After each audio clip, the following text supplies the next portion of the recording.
ગુજરાતમાં ગરમીથી આંશિક રાહત મળવાની હવામાન વિભાગની આગાહી। તાપમાનમાં થશે 2 થી 3 ડિગ્રીનો ઘટાડો। આવતીકાલે વાતાવરણમાં પલટો આવવાની અને ધૂળની ડમરી ઉડવાની આગાહી।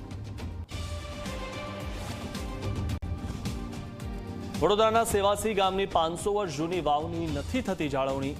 ધરોહર સમાન વાવની પ્રત્યે તંત્રની ઉપેક્ષાથી લોકોમાં રોષ। વાવને રિસ્ટોર કરીને ટુરિસ્ટ સ્પોટ તરીકે વિકસાવવામાં। ગોંડલ માર્કેટિંગ યાર્ડમાં થઈ ચણાની ઐતિહાસિક આવક। 2.5 લાખ બોરી ચણા આવતા હાલ આવક કરવી પડી બંધ। ચણા વેચવા માટે ગોંડલ યાર્ડ બન્યું ખેડૂતોની પસંદ।